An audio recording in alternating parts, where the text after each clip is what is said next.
Hello everyone, and welcome to the 8th chapter of our Chemistry O-Level lesson series. This chapter is called The Mole. So without further ado, let's begin.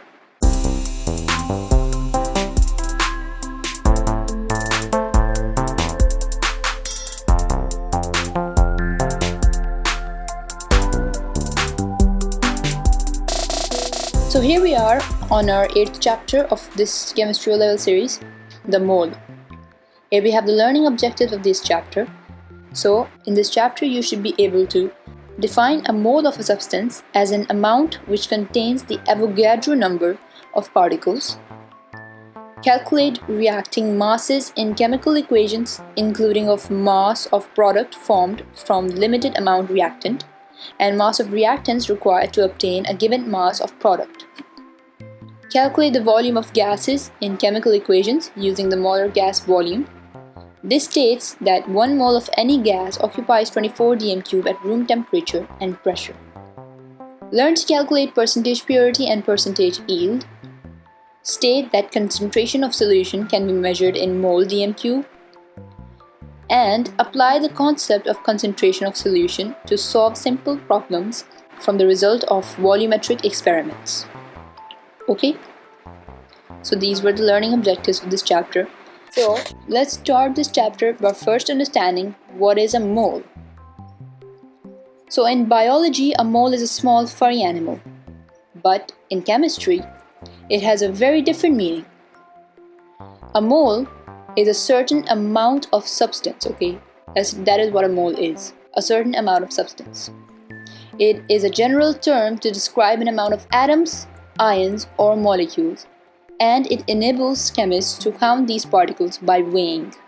So, a mole is defined as the amount of substance which contains the Avogadro number of particles. So this is the definition of the mole. A mole is the amount of substance which contains the Avogadro number of particles. Now this Avogadro number that we're talking about here is named after an Italian scientist, Emilio Avogadro, and it is a very large number. Its value is 6.02 into 10 in the power of 23, or if you want to write it in digits, it is something like this: 602,000. So, as you can see, it is such a large number that if all the people in the world started counting at a rate of 1 per second for the rest of their lifetime, in total, all of the numbers counted would still not be large enough. So, here we have the definition of the Avogadro number. That is, the Avogadro number, or Avogadro constant is also what we call it, is defined as the number of atoms in 12 grams of the carbon-12 isotopes. So, the Avogadro number is the number of atoms in 12 grams of the carbon-12 isotope. Okay? Now, you need to understand some things. This is the definition of the Avogadro number, and this is the definition of the mole. A mole is the amount of substance which contains the Avogadro number of particles. And the Avogadro number is defined as the number of atoms in 12 grams of the carbon-12 isotope. So, now we're going to see moles of atoms, okay? So for an element, the mass of 1 mole of atoms is its relative atomic mass in grams, okay? So I hope you've understood all these definitions. We're going to clarify these in more detail as we go across this chapter, okay?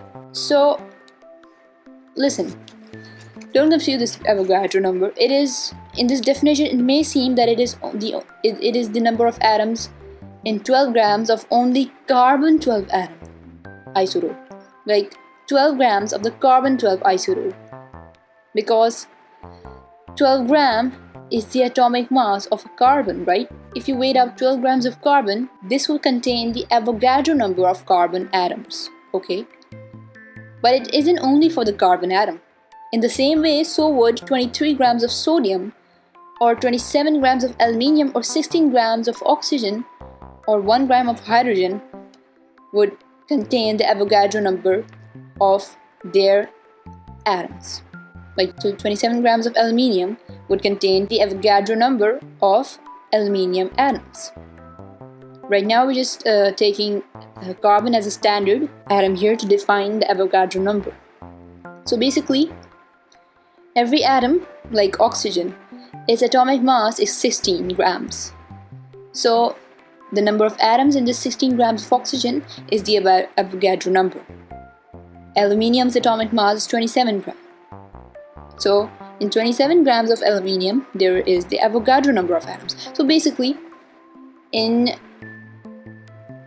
every atomic mass of every element, which is different, the atomic mass of every element is different from the other element, okay? That contain the Avogadro number of their atoms. Is their Avogadro number. Now that you understood the Avogadro number, that the Avogadro number is defined as the number of atoms in a particular atomic mass of an atom or isotope. Okay, so that's what the Avogadro number is. Okay, so for an element, the mass of 1 mole of atoms is its relative atomic mass in grams. So for carbon, 1 mole of carbon would be the relative atomic mass of carbon, which is 12 grams, right? 12 grams is the relative atomic mass of carbon, right? So that is 1 mole of carbon. 12 grams is 1 mole of carbon, and in that 1 mole of carbon, there is the Avogadro number of atoms. Now you are getting it, right? Put another way, the relative atomic mass in grams of any element contains the same number of atoms, which is the Avogadro number. Okay, so see how it's all interconnected. The Avogadro number, the moles, and the relative atomic mass. And here we have a table which shows this. We have moles of atoms. So here we have the element, which is hydrogen. The relative atomic mass of hydrogen is 1. And so 1 grams is the mass of 1 mole of hydrogen. Okay, we saw that the mass of 1 mole of atoms is its relative atomic mass. So hydrogen's relative atomic mass is 1. If we say that hydrogen's relative atomic mass is 2, then there will be 2 moles of hydrogen, right? 3, then 3 moles of hydrogen, right? So the mole is 1 grams of hydrogen. And so the mass of 1 mole is also 1 grams. And the number of atoms in this 1 mole is the Avogadro number, which is 6.02 multiplied by 10 in the power of 23. Okay, you should remember this Avogadro number, 6.02 multiplied by 10 in the power of 23. You should write it down, memorize it, because it's going to come quite a lot in this chapter. And for doing the calculations in this chapter, you would need to memorize it, and you would need to clarify all of this mole and Avogadro number system. So as you can see, it's not very difficult, you know. The relative atomic mass of any element is 1 mole of that element, okay? And 1 mole of any element contains the Avogadro number of atoms. Write this entire sentence down that I said. Carbon has a relative atomic mass of 12. So 12 grams is basically 1 mole of carbon. 1 mole of carbon is of 12 grams, and the number of atoms in this 1 mole is the Avogadro number. In the same way, we have all these other atoms with their relative atomic masses, which represent their moles. 23 represents 1 mole of sodium, 27 represents 1 mole of aluminium, 40 represents 1 mole of calcium, 56 grams represents 1 mole of iron, 108 grams represents 1 mole of silver, and 207 grams represent 1 mole of lead. So their relative atomic masses are 1 moles, 1 mole.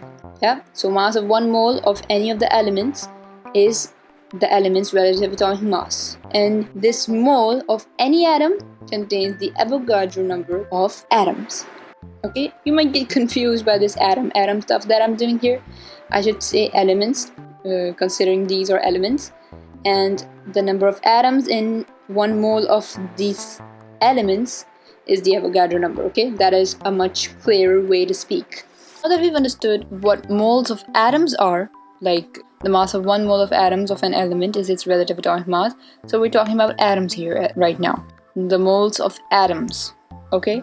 But in the laboratory, if you weighed out 44 grams of carbon dioxide, this would contain the Avogadro number of carbon dioxide molecules, okay? In the same way, so would 18 grams of water or 32 grams of oxygen gas or 2 grams of hydrogen gas would have the Avogadro number of these molecules. Oxygen would have 32 grams of oxygen gas would have the Avogadro number of oxygen molecules. So would 2 grams of hydrogen gas and 18 grams of water, okay?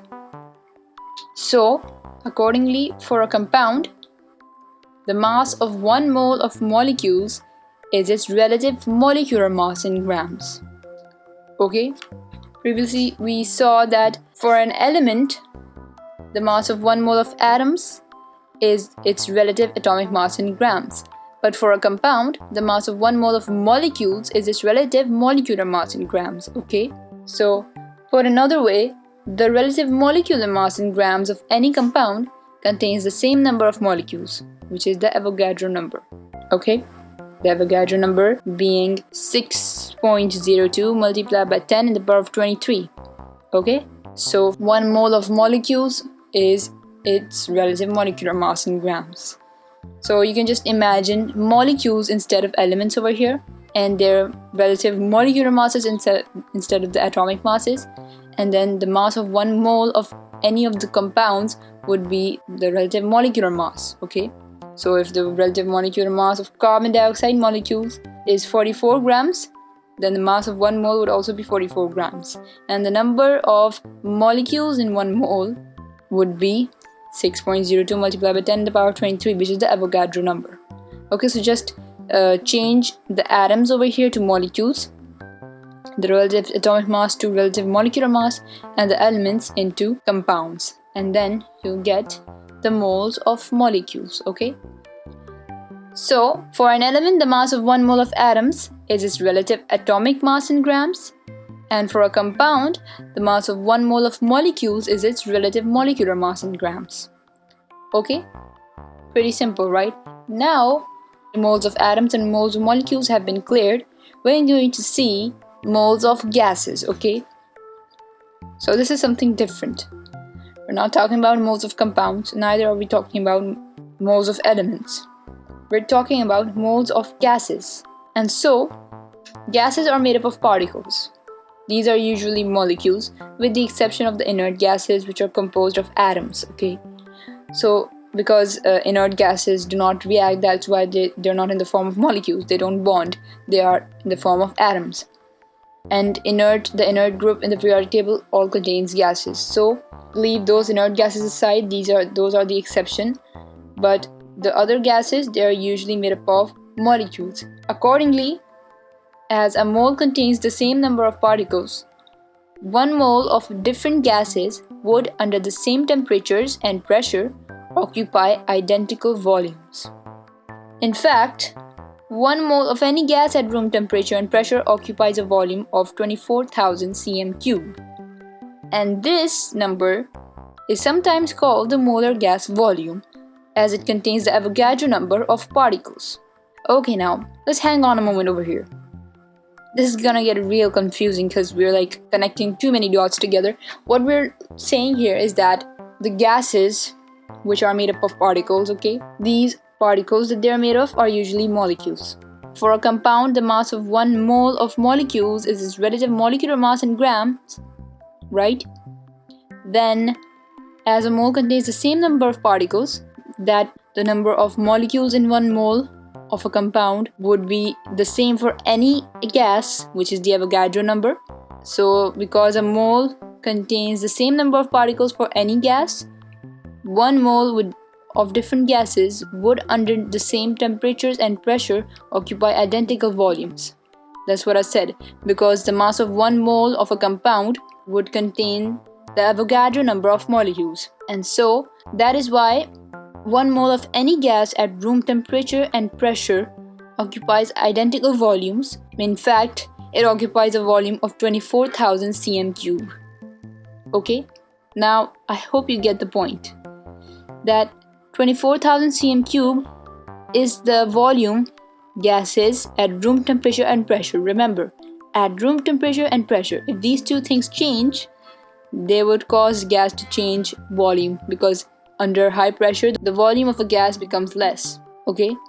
And at high temperature and low temperature, it also changes the volume. But under room temperature, and pressure, the volume of 1 mole of any gas occupies is 24,000 cm3. Okay, and this volume 24,000 cm3 is sometimes called the molar gas volume because it is also a definite number. It is also something that is known that at room temperature and pressure, any gas, 1 mole of any gas would occupy a volume of 24,000 cm3 or 24 dm3, and this is 24,000 cm3 is called the molar gas volume as it contains the Avogadro number of particles. Okay, so in more general terms, Avogadro's law states that equal volumes of all gases at the same temperature and pressure contain the same number of particles. Right? So first of all, the moles of atoms. Let's revise this. An element has a relative atomic mass, like hydrogen has a relative atomic mass of 1. And so 1 mole of hydrogen is going to be of 1 grams. And the number of atoms in 1 mole of hydrogen would be the Avogadro number. Okay? Let's take another example, carbon, whose relative atomic mass is 12. And so 1 mole of carbon would be of 12 grams. Okay? And the number of atoms in 1 mole of carbon is going to be, again, the Avogadro number of particles. So the number of atoms in 1 mole of any element is the Avogadro number of particles. In elements case of atoms, okay? The Avogadro number of atoms, okay? But in a compound's case, the number of atoms in 1 mole of a compound would be the Avogadro number of molecules, not atoms, because a compound is made up of molecules, not atoms, okay? And so, a compound's relative molecular mass is, for example, carbon dioxide has 44 grams of molecular mass. Then 1 mole of carbon dioxide would be of 44 grams, okay? Same is for oxygen gas, which has a molecular mass of 32 grams, and so 1 mole of oxygen gas would have the mass of 32 grams too. And so 1 mole of any compound, carbon dioxide, oxygen, water, even though they are of different masses, different molecular masses, they would all contain the same number of molecules, which is the Avogadro number of molecules. Okay, Avogadro number of atoms in elements and the Avogadro number of molecules in compounds, okay? And in gases, because gases are also compounds, 1 mole of a gas would also contain the Avogadro number of particles. And so, because every gas's 1 mole would contain the same number of particles, it is said that 1 mole of any gas at room temperature and pressure would also occupy a volume of 24,000 cm3. Any gas. Carbon dioxide, hydrogen, oxygen, water, any gas at all. Because 1 mole of any gas contains the Avogadro number of particles, and so all the gases have equal number of particles in 1 moles. So that is why 1 mole of any gas at room temperature and pressure would also occupy the same volume as well. Okay, which is 24,000 cm3. So 24,000 cm3 is called the molar gas volume, and it contains the Avogadro number of particles. Okay, I should have not said that last bit because it's just confusing. It's just making it even more confusing and complicated. It's simple, come on. The volume of a gas, how much molecules are in that particular volume of a gas. Every gas is 1 mole would, under room temperature and pressure, occupy a volume of 24,000 cm3, right? And what is in that 24,000 cm3 of volume? Particles, molecules. How many molecules? The Avogadro number of molecules. 1 mole of any gas contains the Avogadro number of molecules, right? We learned that. So the molar gas volume also contains the Avogadro number of particles.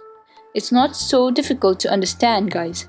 Particles in anything, in 1 mole of anything at all, contains the Avogadro number of what the thing is made of, right? If it's a compound, then 1 mole of that compound would contain the Avogadro number of molecules. If it's an element, then 1 mole of that element would contain the Avogadro number of atoms. Okay? And for gases, 1 mole of any gas at room temperature and pressure would occupy a volume of 24,000 cm3. Okay? That's it. And this volume of 24,000 cm3 is called the molar gas volume. Why is it called the molar gas volume? Because it contains the Avogadro number of particles. Okay? So like I was saying that equal volumes of all gases at the same temperature and pressure. We are saying this again and again because they have a very big impact on the volume of gases, because gases are compressible. So it is very important when measuring volumes of gases always to quote the temperature and pressure, because both affect volume. If the temperature increases, then so does the volume. This is Charles' law, because gases expand when the temperature rises. The kinetic energy increases in the molecules, they move faster, they bounce off each other more, and so they start to expand. If the temperature decreases, the gas starts to shrink and the volume decreases. Okay? So that is for temperature, the Charles law. But if the pressure increases, then the volume decreases. This is Boyle's law. While we increase the pressure, the volume would decrease. It will start to become more concentrated, start to become more dense, the gas would, but the volume would decrease because gases are compressible, highly compressible. And if the pressure decreases, the volume increases. So, in all chemical calculations, gas volumes will be measured at room temperature and pressure. Okay? Room temperature is taken as 25 degrees centigrade and room pressure as 1 atmosphere, 760 millimeters of mercury. Okay? So in all chemical equations, gas volumes are measured at room temperature and pressure. Only that way this Avogadro law would be true. So here you can see 1 mole of any gas at room temperature occupies the same volume. H2, O2, Cl2, CO2, they all occupy the same volume at room temperature, which is the molar gas volume, 24,000 cm3. So let's do a quick revision now. Okay, so grab a pen and paper and write this down. Number 1, a mole is a quantity of substance in grams which contains the Avogadro number of particles. Pause this video, write this entire sentence down. This is the definition of a mole. Now, number 2, the mass of 1 mole of atoms, or you should not write atoms, you can write element, is its relative atomic mass in grams. Okay? Pause the video and write this sentence down. The mass of 1 mole of atoms or the mass of 1 mole of elements, it means the same thing. Now, number 3, the mass of 1 mole of molecules, or I think you should write the mass of 1 mole of compounds, is its relative molecular mass in grams. Okay? Pause the video, write this sentence down too. Number 4, 1 mole of any gas at room temperature and pressure occupies a volume of 24,000 cm3 or 24 dm3, bracket molar gas volume. Number 5, equal volumes of all gases at the same temperature and pressure contain the same number of particles. Okay? That's it. That was all for the moles of molecules, moles of gases, moles of atoms. That was it for moles. I hope you've understood the mole. And there's like a lot to learn about the mole here, because moles are a quite complicated thing, you know. It is kind of a very mind-consuming kind of chapter. So now, have you understood the moles quite clearly? Every single thing about the moles? We are gonna move ahead onto looking at the calculations we do with moles. So, as you can tell from the heading of this topic of the chapter, we are going to do some calculations like we did in the previous chapter. So these chapters I know contain a lot of calculations. This one is also going to have quite a lot of calculations. So get ready for some maths now. So the first calculation that we're going to do is of a question like how many moles are there in 88 grams of carbon dioxide or 64 grams of oxygen molecules.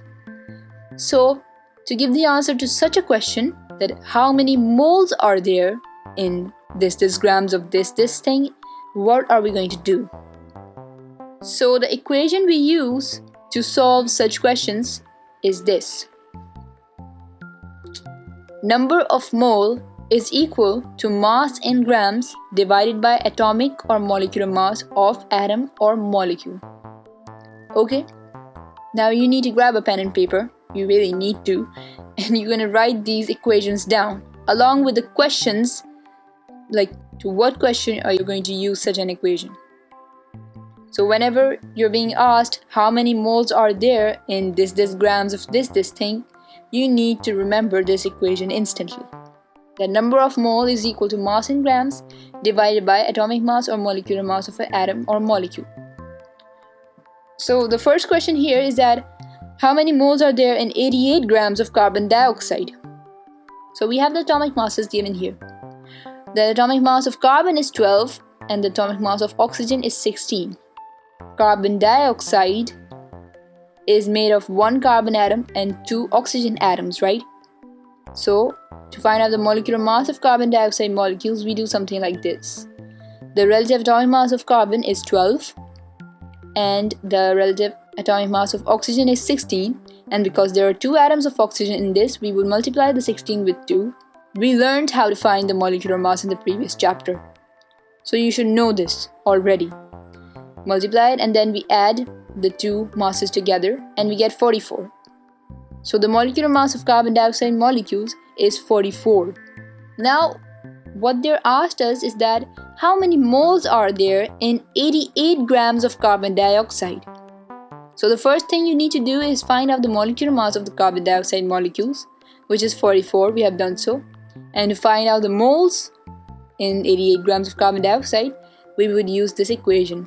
Mass in grams divided by molecular mass of molecule or atomic mass of atom. So the mass in grams that they've given is 88 grams of carbon dioxide. So we're going to put 88 above and we're going to divide this 88 with the molecular mass of carbon dioxide. And when we do so, we get 2. The answer is 2.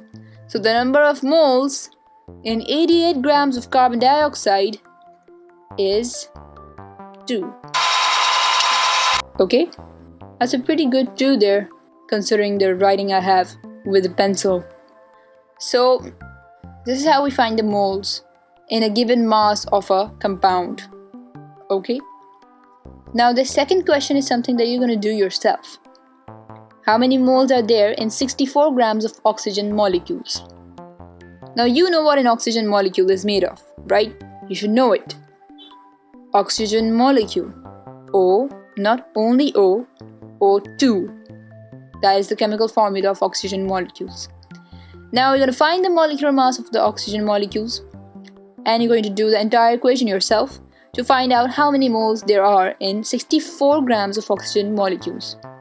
So do it right now. I've given you the equation, I've given you the method to do this. It's pretty simple. Pause this video and do it yourself. Now I believe you've done it. So how do we do it? Again, it's the same thing. Use this equation. So the first thing you gotta do is to find the molecular mass of the oxygen molecules, which is 32. All we do is multiply the 16 with 2 because there are 2 oxygen molecules in this, and we get 32. Then we divide the given mass, which is 64. They told us to find how many moles there are in 64 grams of oxygen molecules. So we divide the 64 grams with the 32 grams, which is the molecular mass of oxygen molecules, and we get 2 again. Okay? Simple, right? That's all we gotta do. So there are 2 moles in 64 grams of oxygen molecules. This is how we find the moles in a given mass of a compound. This is the equation we use to do so. So the next calculation that we're going to do is this. In this we have how many grams are there in 10 moles of water. So this is quite the opposite of what we were being asked here. Right here we were being asked how many moles are there in 88 grams of carbon dioxide, whereas in this question we are being asked how many grams are there in 10 moles of water. So for such questions we use this equation. It's pretty simple, okay? All we did was rearrange this equation. Previously, we were being asked the number of moles, so we'd use this equation. Now we are being asked the mass in grams. So what we do is that we rearrange this equation. If you've seen my O-level physics lessons series, in that we see I've told how we can use the rearranging triangle to rearrange an equation, and that triangle is very helpful. So what you should do right now is that you see this here, this equation. You should write it down something like this. Mass in grams, write it down, mass in grams, and make a line beneath this mass in grams, like when you're dividing something, right? Make a line beneath this mass in grams and write number of moles multiplied by atomic or molecular mass of substance. Write this thing beneath this thing. Okay? Now here you have this rearranging triangle. It's kind of like a triangle because there are you can like fit into a triangle, okay? So, and we have three things as well. So what I'm trying to tell you is that now using this triangle, you can rearrange this equation depending on what you want to know. Like if you want to know the number of moles, simply what you do is that hide this number of moles with your finger, and what do you get?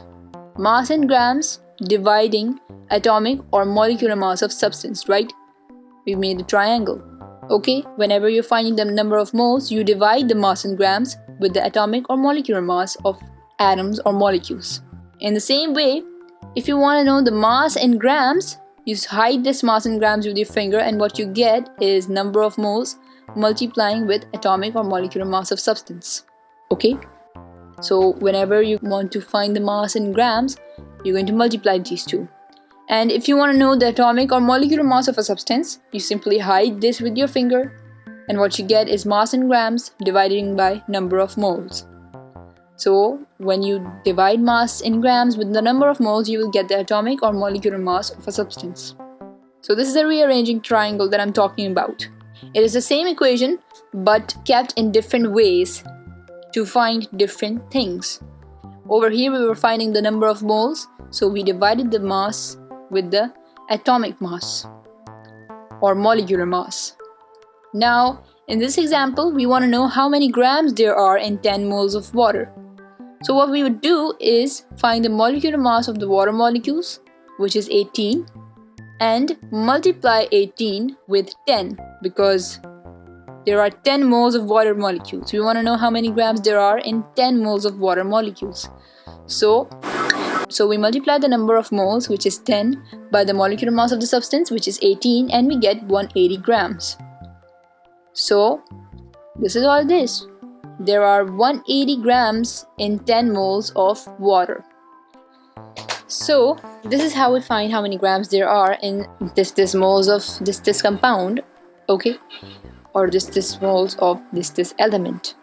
So if it's an element, then we will multiply the number of moles with the atomic mass of the element, because there is no such thing as molecular mass of an element. Like this next example we have in this is about the element, because we're talking about oxygen atoms here. How many grams are there in 0.25 moles of oxygen atoms, not molecules, okay?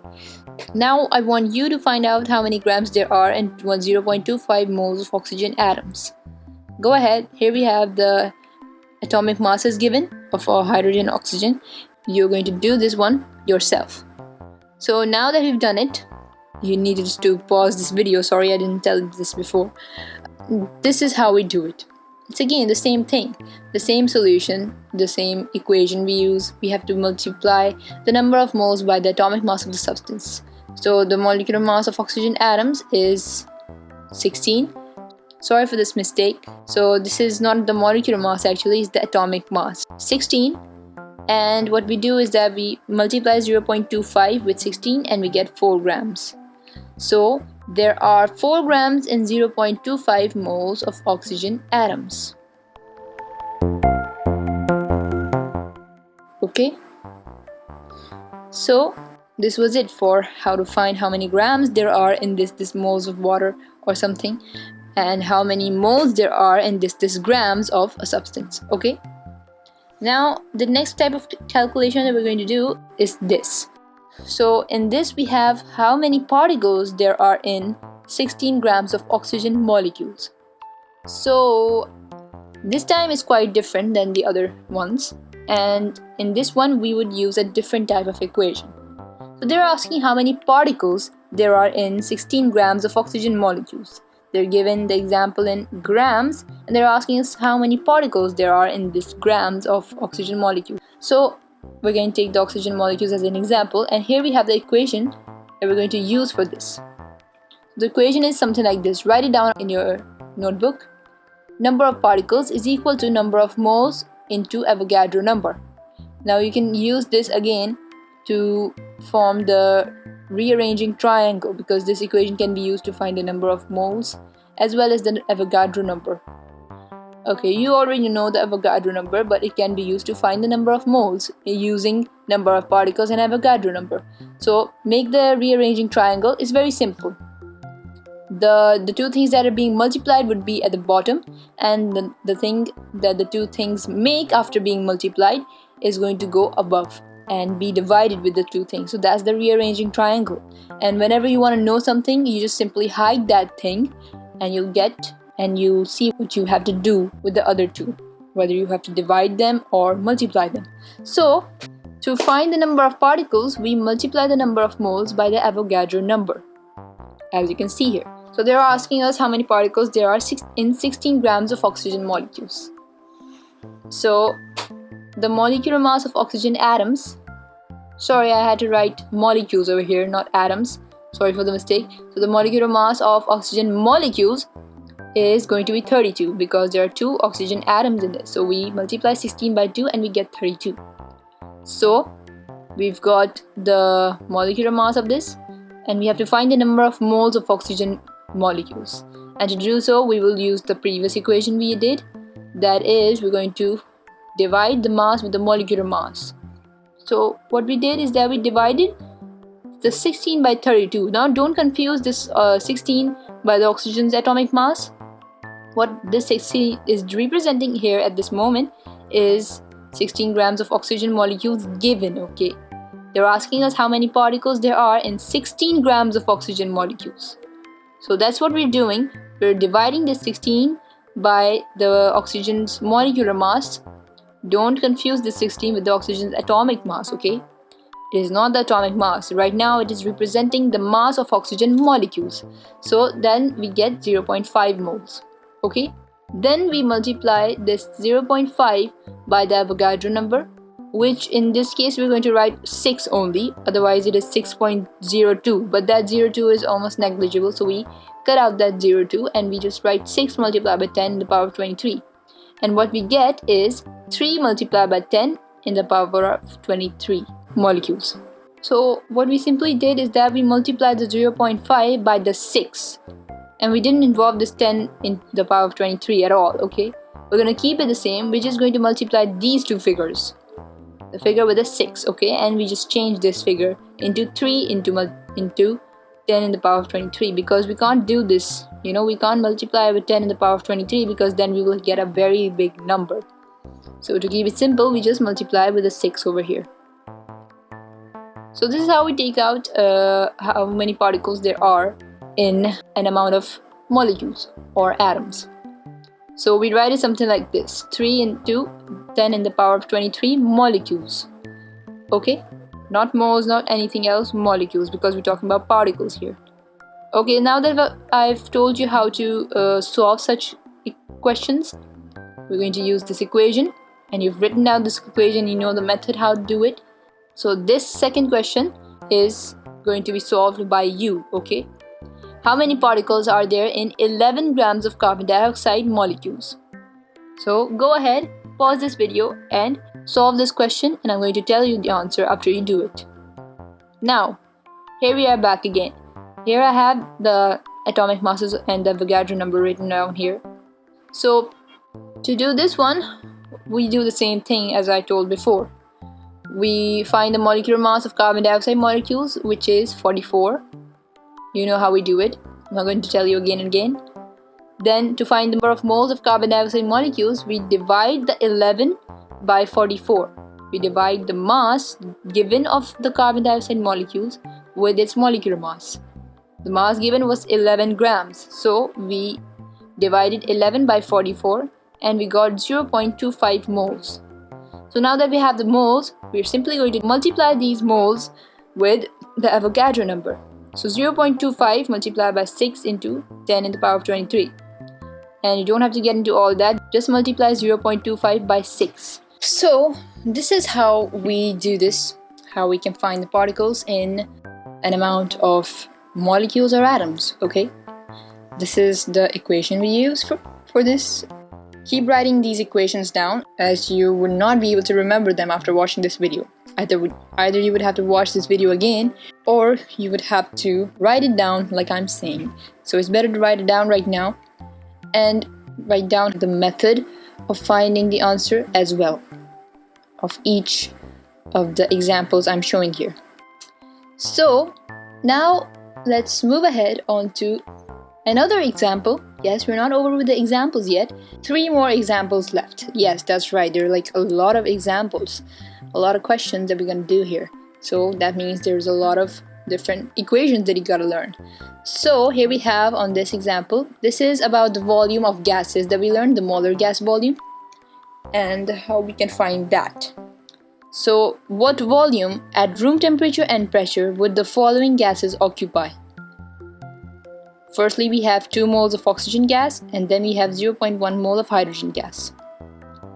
So 2 moles of oxygen gas. What volume at room temperature and pressure would this oxygen gas occupy? So it's pretty simple, 2 moles of oxygen gas is pretty easy to understand it. If 1 mole of oxygen gas at room temperature and pressure, we learned before, what is the molar gas volume? 24,000 cm3. And 1 mole of any gas at room temperature and pressure would occupy the molar gas volume, right? So if oxygen is at room temperature and pressure, then 2 moles of oxygen gas would occupy a volume of, we have to double the 24,000, and we will get 48,000 cm3. Like, that's so simple, right? I mean, there's not much rocket science here, but you would need to calculate some sort of thing if something like this comes up, 0.1 mole of hydrogen gas, and now you need to do the calculations. Like, doubling up the moles is pretty easy, and that's what we're doing here. This is the equation. Volume of gas is equal to number of moles into the molar gas volume. So the volume of oxygen gas is 2 into 24. It's pretty simple, right? We just multiply the moles given by the molar gas volume and we'll get the volume of oxygen gas, right? This is all we have to do. That's why I'm saying you need to remember these equations. Doubling up may be simple, but if you get something like this, you would need to remember the equation. And the equation is simple. Just multiply these moles with the molar gas volume, which is 24 cm3, and you'll get the answer. So now I want you to tell me what the volume of hydrogen gas will be.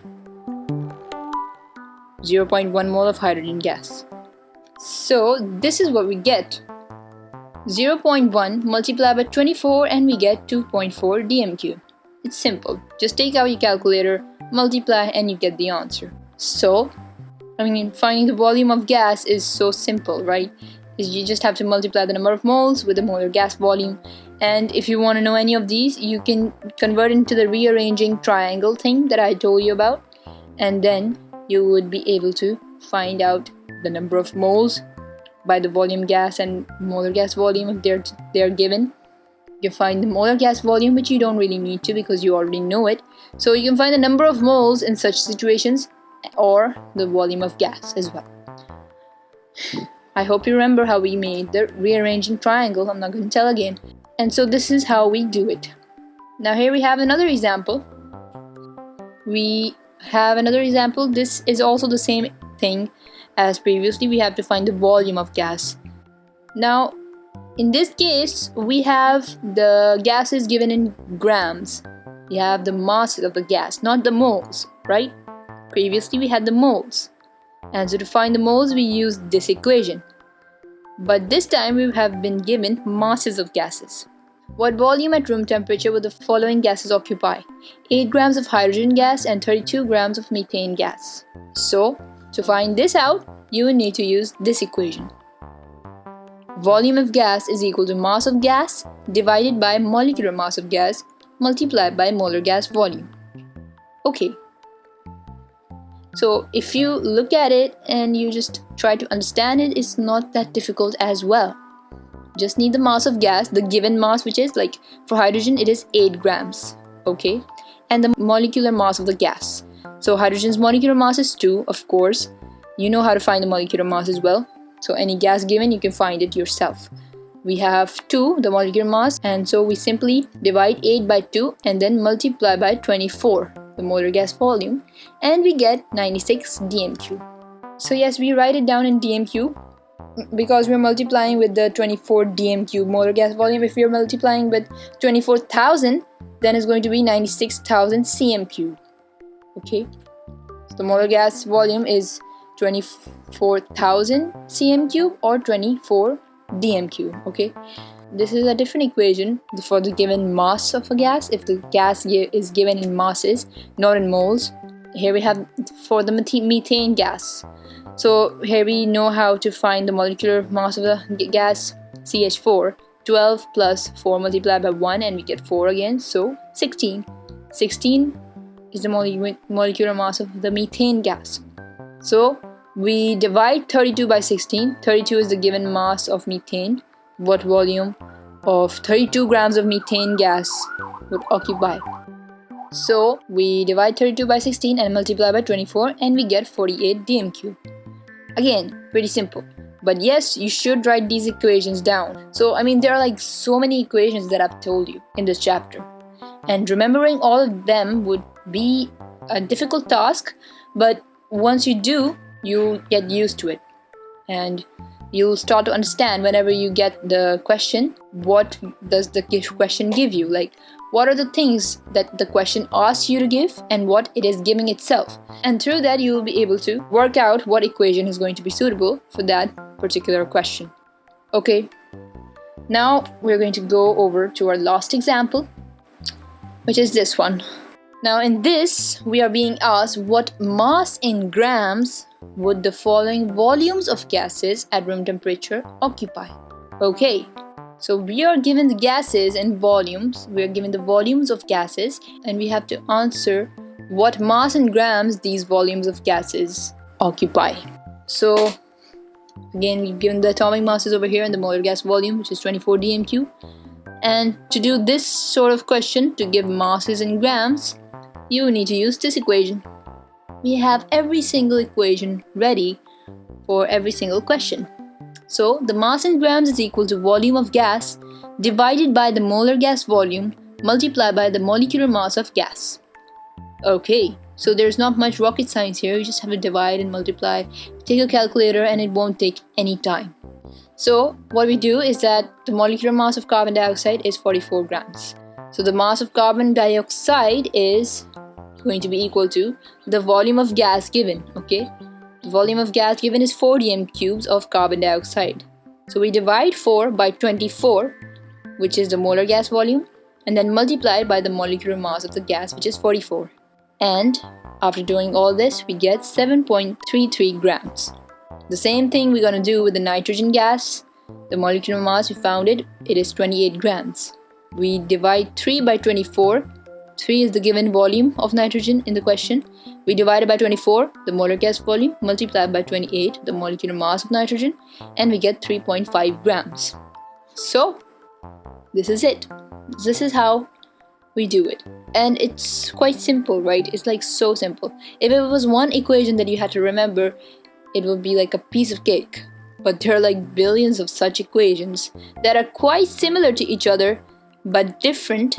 They have the same things, but in different combinations. Remembering all these combinations of these things can be a little difficult, but in the end, I believe you'll get it.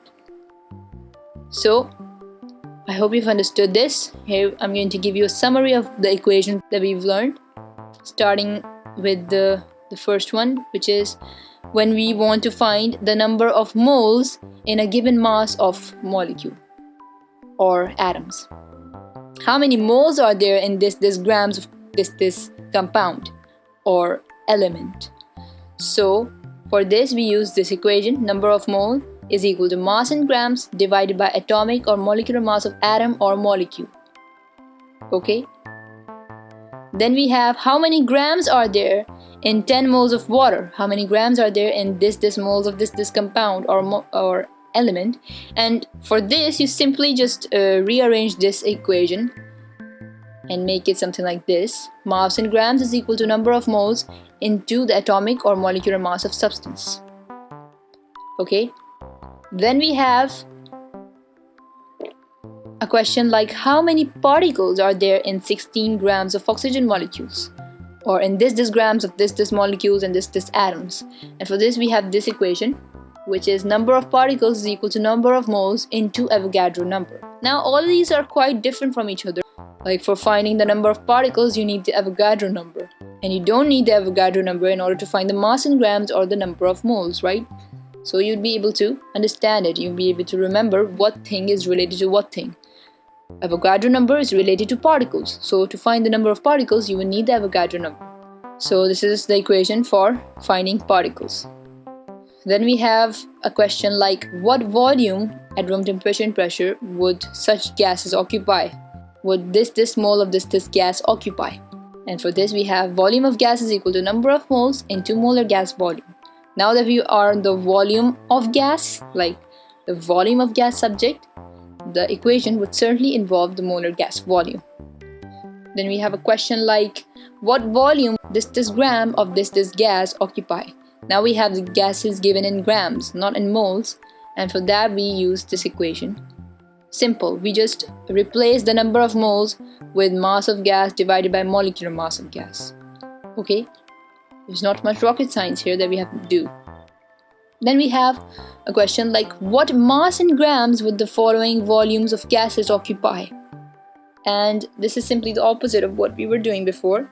Before they were asking us the volume of this grams of this gas, and now they're asking us the mass in grams of this volume of this gas. So for this you will need to use this equation: mass in grams is equal to volume of gas divided by molar gas volume into molecular mass of gas. So these were all the equations, and as you can see they're quite different from each other. I might have been thinking that they're quite alike, but they're not actually. Each of the equations contains something related to what the question holds. Like if we are talking about the particles, like how many particles there are in this stuff, then you should know that the Avogadro number is certainly going to come in because it is the number of particles. When we're talking about volume of gases, what volume or what mass of this volume of gas, then we are certainly going to get the molar gas volume involved in the equation. And when we're just talking about moles or masses in grams and stuff, then we're going to just keep it simple with number of moles in atomic mass or molecular mass of substance and mass in grams. Okay, so these are some of the combinations, the equations that you got to remember in order to answer to such questions. Okay, now imagine if such questions are given to you mixed up and they're not giving you the equation to solve it, like I am. Of course, in exams you won't be given the equation to solve it, you have to figure it out yourself. And they're giving questions like this and they're gonna merge it up. I'm not gonna go with the order that I'm going.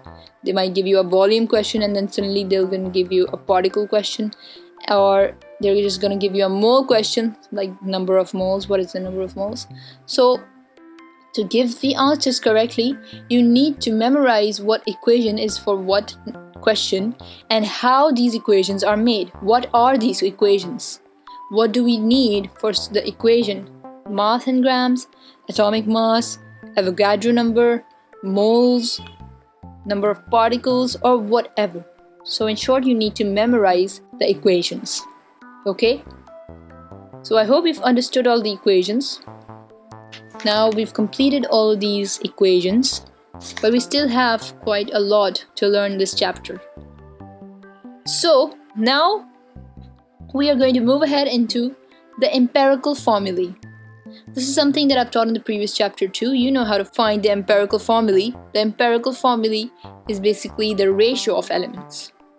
So the formula of a chemical compound tells you how many atoms of one element are combined with atoms of other elements.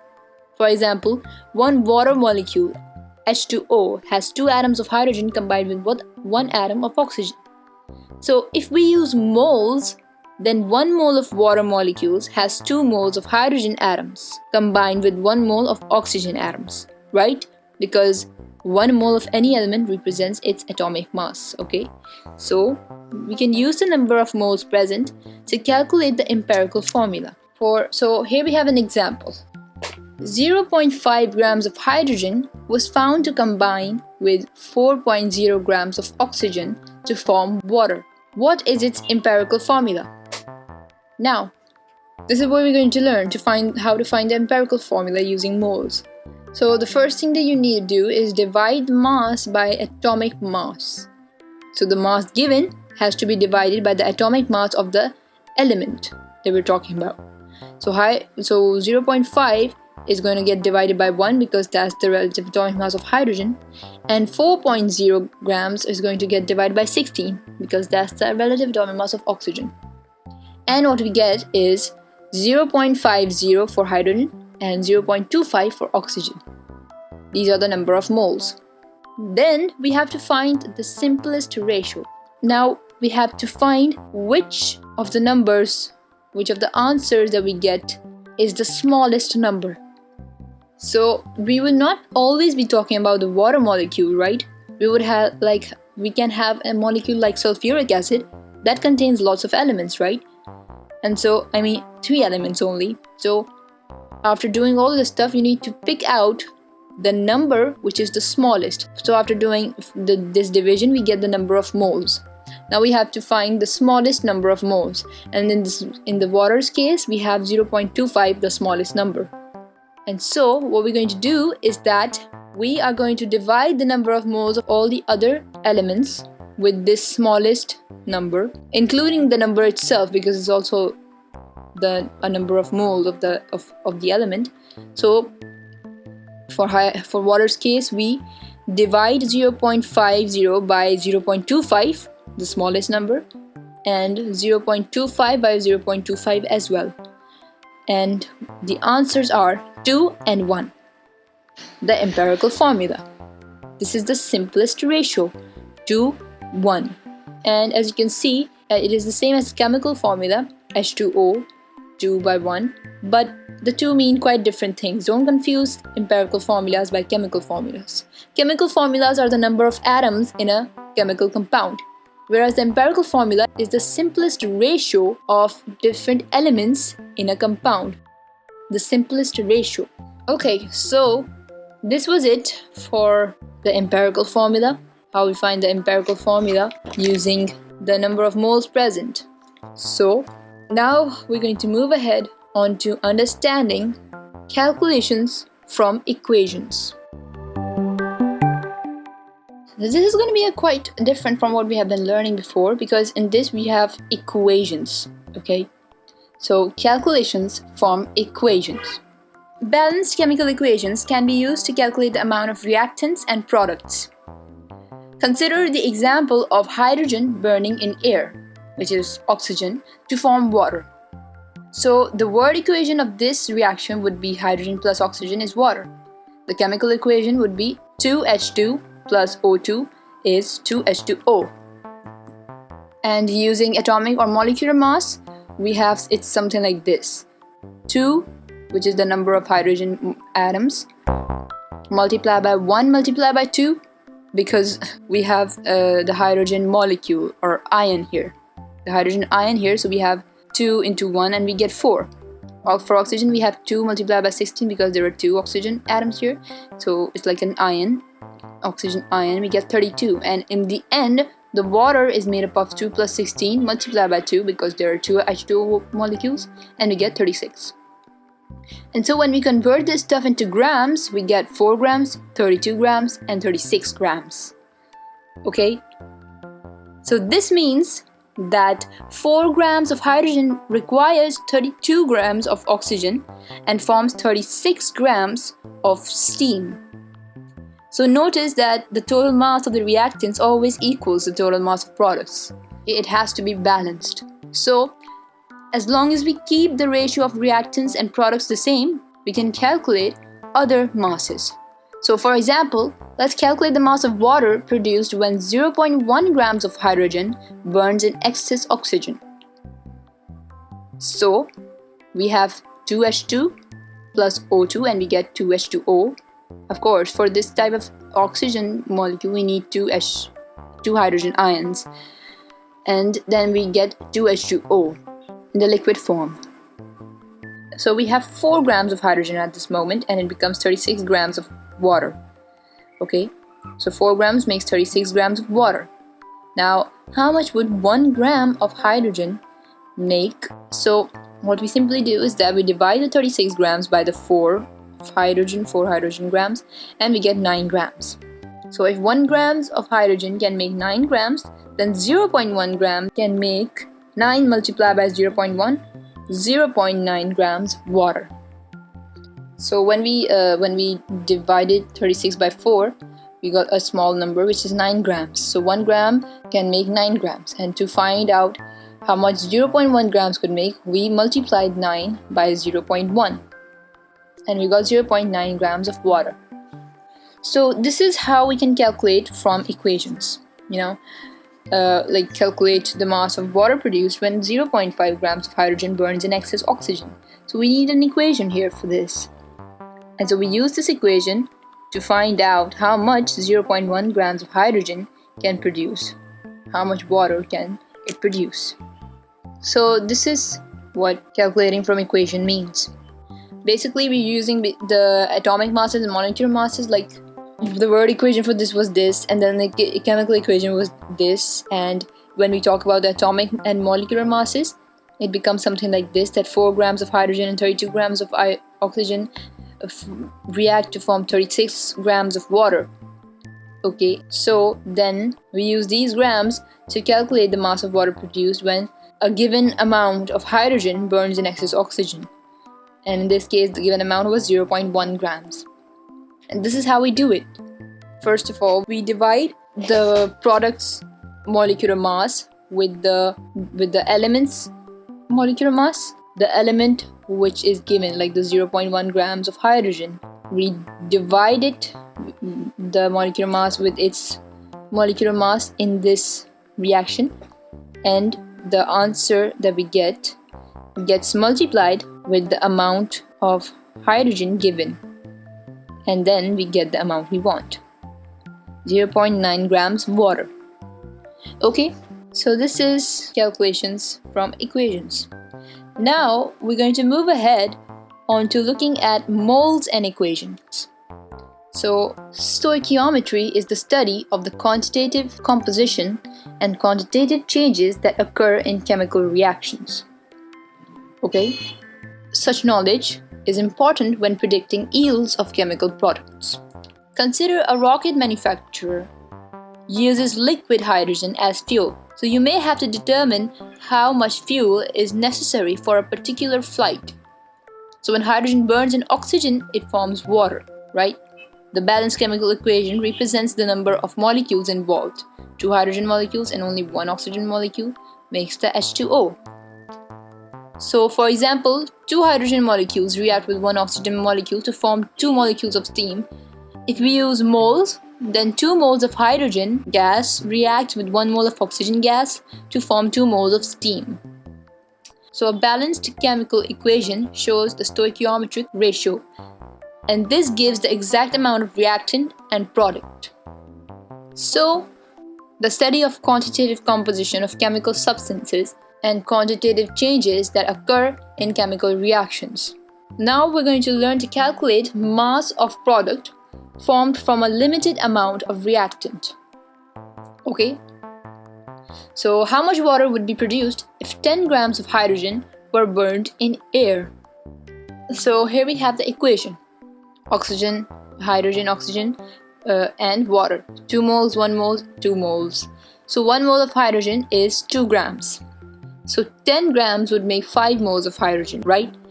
So 5 moles of hydrogen would produce 5 moles of water, because that's the ratio. 2 moles of hydrogen makes 2 moles of water. So 5 moles of water, molecular mass 18. So when we multiply 5 by 18, we get 90 grams of water. So 90 grams of water is produced with 10 grams of hydrogen. Okay, so this is how simple it is. We just multiply the moles of water with the molecular mass of water, and we get the mass of water. Okay, we right now have only the moles of water, and to convert it into mass of water, like convert the moles into mass, we multiply the moles with the molecular mass of water, and we get 90 grams of water. So what we did is that we saw that how much hydrogen molecules are needed to form a water molecule. So we saw that 2 moles of hydrogen molecules makes 2 moles of water. This is the ratio, right? 2 moles, 1 mole is 2 moles. So if 1 mole of hydrogen is equal to 2 grams, 5 moles of hydrogen would be equal to 10 grams. And that's what they're asking. They're asking if how much water is produced if 10 grams of hydrogen was burnt in air. So 5 moles of hydrogen must be burnt in air in order for it to be 10 grams of hydrogen, right? So 5 moles of hydrogen would produce 5 moles of water. We know that because they're equal in ratio. And then what we do is that we convert the 5 moles into grams, and we get the answer in grams. 90 grams of water. Okay? Now we're going to learn to calculate mass of reactants required to obtain a given mass of product. Previously we were calculating mass of product formed from a limited amount of reactant. Now we're calculating the mass of reactants required to obtain a given mass of product. Like how much oxygen is necessary to form 54 grams of water by burning hydrogen. So we have 2 moles of hydrogen, 1 mole of oxygen, and we get 2 moles. So 1 mole of water is equal to 18 grams. So 54 grams would be equal to 3 moles of water. Just multiply it 3 times. So 3 moles of water require 1.5 moles of oxygen gas, right? 2 moles of water require only 1 mole of oxygen gas, and 3 would require 1.5 moles of oxygen gas. 1.5. Because right now we have 2 moles, and the oxygen in comparison with the water molecules is half the water molecule. So if the water molecules become 3, the half of 3 is 1.5. So that's why 3 moles of water would require 1.5 moles of oxygen gas. So 1.5 moles of oxygen gas is equal to 1.5 multiplied by 32, which is the molecular mass of oxygen molecules, 32, and we get 48 grams of oxygen. So as you can see, we're using the moles to calculate the mass of reactants to obtain a given mass of product, or the mass of product from a limited amount of reactant, or given amount of reactant, right? And we use the chemical equation to find this out. We use the chemical equation to find the ratio of moles. Like we saw how we can make the empirical formula using these moles. This is kind of like a formula, like a ratio of moles here. 2 plus 1 mole is 2 moles, right? So this is how we use this knowledge of moles to calculate mass of reactants and mass of products in these equations, right? So I hope you've understood this how we can calculate the mass of reactants and products, the moles and equations, stoichiometry, and how we can calculate from equations. So now we are going to move ahead on to calculating the percentage purity and yield. So percentage purity. Let's understand what this is first. So most chemicals that we use are never 100% pure. Okay, but very pure substances are called annular, as they are used as analytical reagents. They are about 99.5% pure. Other chemicals vary in purity depending upon their method of preparation and purification. So when comparing a chemical's purity, we refer to its percentage purity. For example, crystals of potassium nitrate can be sold as at least 99% pure. So we have potassium nitrate as an example, and the minimum assay is 99%. The maximum limits of impurity are these. The chloride present in potassium nitrate is 0.02%, sulfate is 0.02%, sodium is also 0.02%, which make up the 1% from the 100% of potassium nitrate. That's why we call it 99% pure. So most chemicals, they are not pure 100%, okay? It can be 90%, 99%, but not at all 100%. Very pure substances are called annular because they are used as analytical reagents, and they are about 99.5% pure, even more than 99. So most other chemicals, they vary in purity depending upon the method of preparation and purification, which we have seen in our previous chapters. And the methods of purification, they tell us the methods like crystallization, evaporation, fractional distillation. These are the methods, and so depending on the method of preparation and purification, the percent purity can vary. So when we compare, we refer to percentage purity. 99% pure, and that is 85% pure, so this is more pure. So that's how we compare.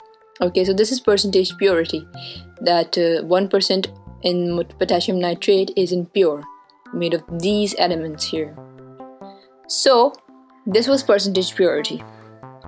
Now let's understand the percentage yield. So in any reaction, the amount of product produced experimentally is always less than that which should have been produced theoretically. By that we mean by calculation from the equation. The product is always less than that what should have been produced theoretically. So this can be expressed in terms of percentage yield. The percentage yield is a measure of the efficiency of the reaction. You should know what efficiency means. That how much energy is it using to form the product, and how much energy is being wasted. So the wasted energy causes the end product to be less than which should have been produced theoretically. So this efficiency of the reaction can be influenced by a variety of factors like temperature, pressure, presence of a catalyst, purity of starting materials, effectiveness of isolation of products, and etc. So the percentage yield is basically a measure of this efficiency of the reaction. And to find the percentage yield, we use this equation here. In this, we divide the experimental value by the theoretical value and multiply by 100. The experimental value is the end product after the experiment, like in the real life, what was the end product in the experiment, and what should have been the end product in the experiment, which is the theoretical value that we do by calculation from the equation. So that tells us the accurate value that should have been of the product, but the experimental value is different from that. So we divide the experimental value by the theoretical value and multiply by 100, and then we get the percentage yield. That what is the efficiency of the reaction. Okay, so I hope you've understood this equation here, and you understood what the percentage yield is about. The percentage yield is basically the measure of the efficiency of a reaction. Right? The efficiency of a reaction is basically the use of the reactants and how much the reactants are being used and how much products are the reactants making and how much. So basically it is a measure of the efficiency of the reaction, that how much energy is being used to make the products and how much energy is being wasted.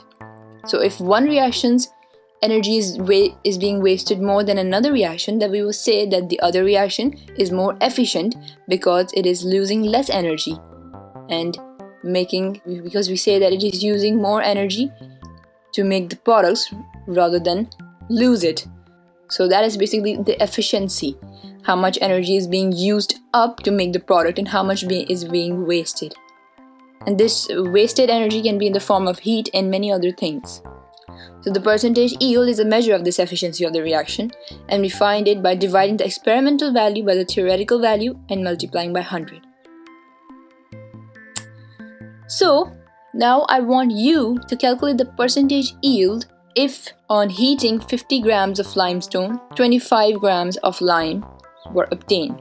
So if on heating 50 grams of limestone, 25 grams of lime were obtained, calculate the percentage yield of this reaction. So I'm going to tell you, of course, how we're going to do it. The first thing we do is write the equation in words.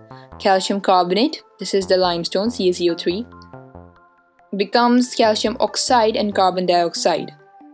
Calcium oxide is lime, CaO, and carbon dioxide. Calcium carbonate, when it's heated, it turns into calcium oxide and carbon dioxide. So there are no two reactants, there's only one.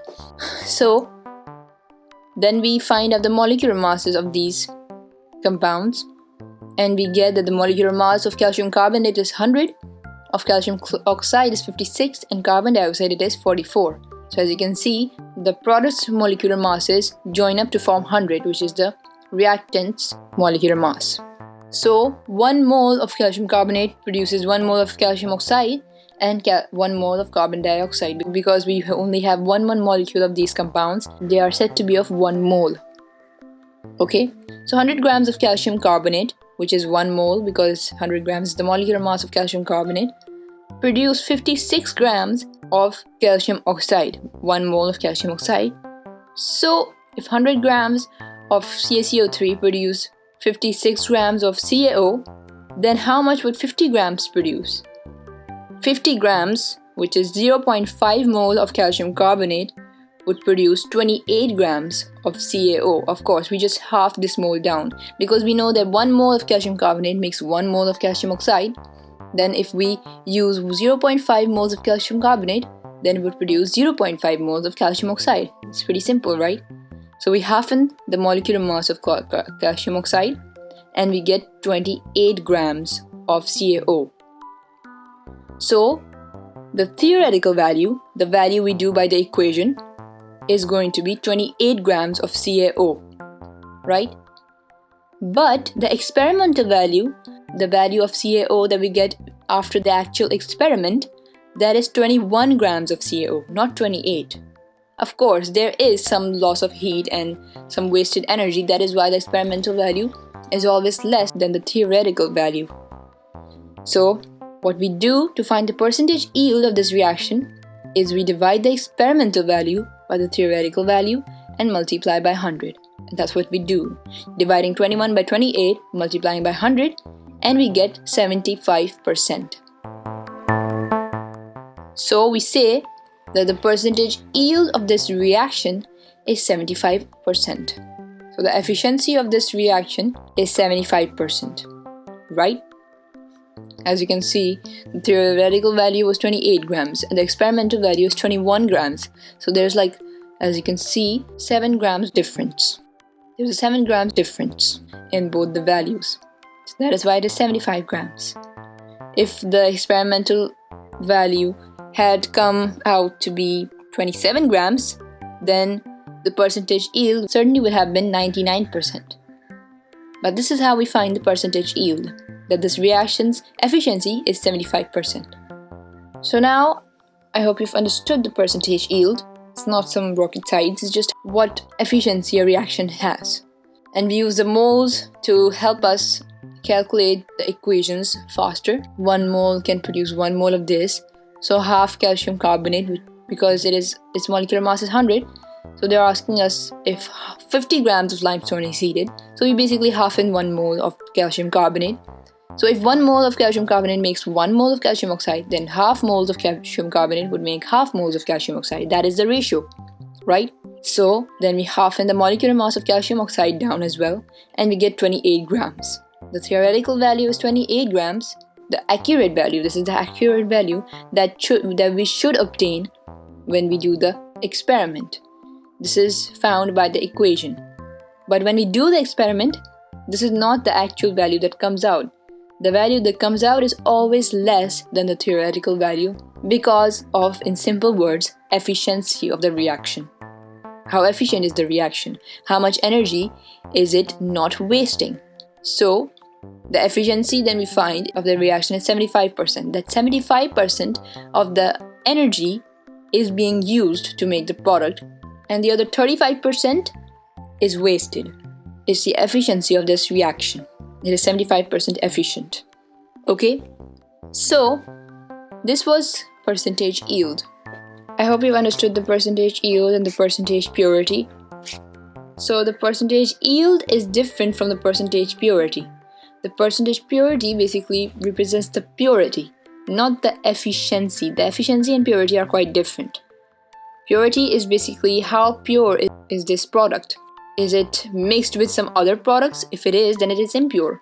So potassium nitrate we say is 99% pure because 99% of potassium nitrate is actually potassium nitrate. But the 1% that is left is the impurities, which are the chloride, sulfate and sodium atoms. These are the percentages of them, which make up 1% of potassium nitrate. So percentage purity basically tells us the purity of a substance, that this is 75% pure, that 75% of this element is actually this element, whereas the other 35% is impurities. Okay? But percentage yield is different from percentage purity, right? Percentage yield is a measure of the efficiency of the reaction, that how efficient is the reaction. It's not talking about any element, it's talking about a reaction.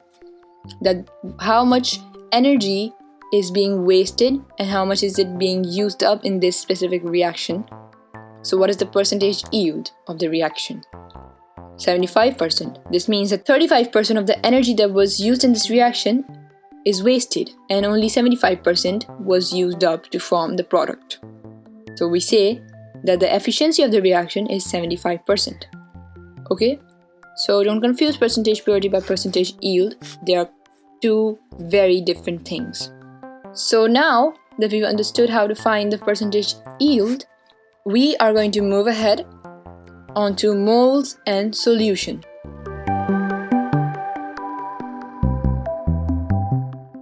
So moles and solution. How we use moles in solutions. Okay, now first you need to remember what were solutions and what were solutes and what were solvents. If you have forgotten already, I'm sure you haven't because I've taught you in the previous chapters as well about these things. So let's revise a little bit. If a substance dissolves in a liquid, it is called a solute. Okay? And the liquid that it is being dissolved in is the solvent. Okay? So when the two get dissolved, the resulting mixture is called a solution. That's it. That's why the solvent is measured in dm cubes or cm cubes because it's a liquid, the solutes in grams because it's a solid, and the solution in grams per dm cube because it is made up of both of these things. Okay? So solute plus solvent is solution. Now, all the solutions in this section use water as a solvent and are therefore aqueous solutions. Any solution that uses water as a solvent are aqueous solutions. We read this before, AQ, you know, the state symbols that represents dissolved in water. So, here we have some points to remember. The volume of a solution is measured in dm cube or liters. Dm cube is also equal to liters. The concentration of a solution tells you how much solute is dissolved in 1 dm cube of a solution. Okay? And the amount of solute can be measured in grams or moles. So a concentration of 10 grams per dm cube means there is 10 grams of solute dissolved in 1 dm cube of solution. This is the solution's measure, grams per dm cube. So grams, 10 grams per dm cube. So there are 10 grams of solute in 1 dm cube of solution. A concentration of 2 moles per dm cube means there are 2 moles of solute dissolved in 1 dm cube of solution. Okay? So these are the concentrations. So most dilute acids and alkalis which you use in the laboratory are 2 moles per dm cube. Okay, their concentration basically is 2 moles per dm cube. So there are 2 moles in 1 dm cube of the solute of the solvent.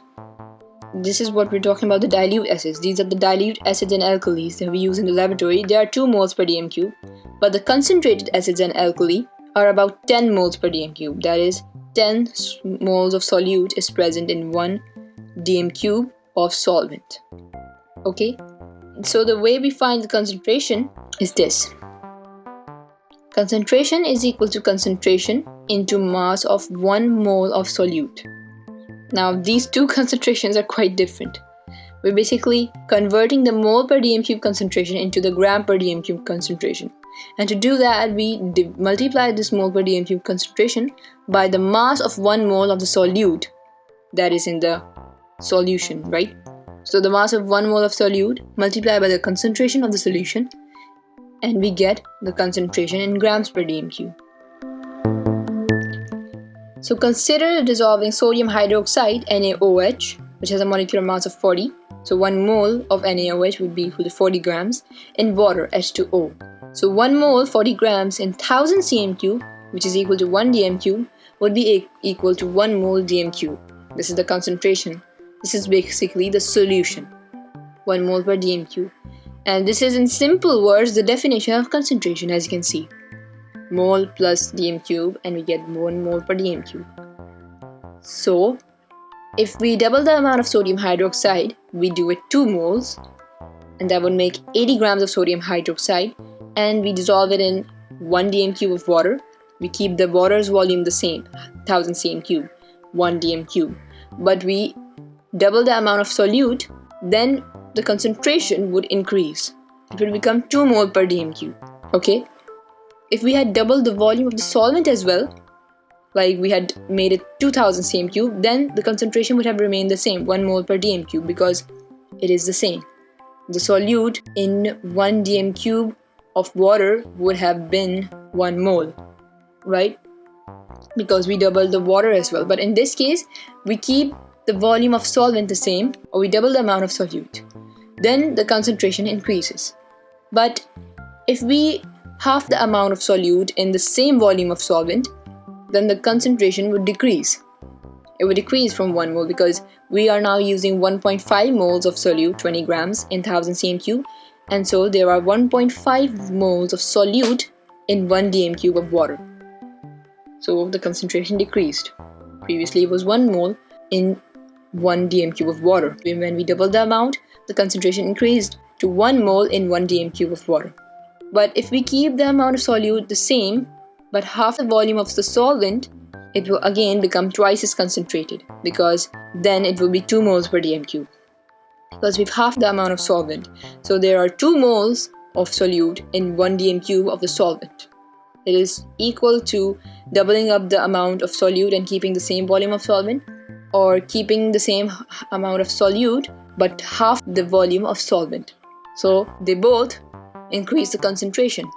And if we keep the same amount of solute but in twice the volume of the solvent, then it will become half as concentrated. Just like we half the amount of solute in the same volume of solvent, we can keep the amount of solute the same but double up the volume of solvent. Then the concentration would decrease. It will become 0.5 moles per dm³. So I hope you're getting my point. We are basically telling the concentration of different solutions using moles, right? This is what we do to find the concentration. We multiply the concentration by the mass of 1 mole of solute.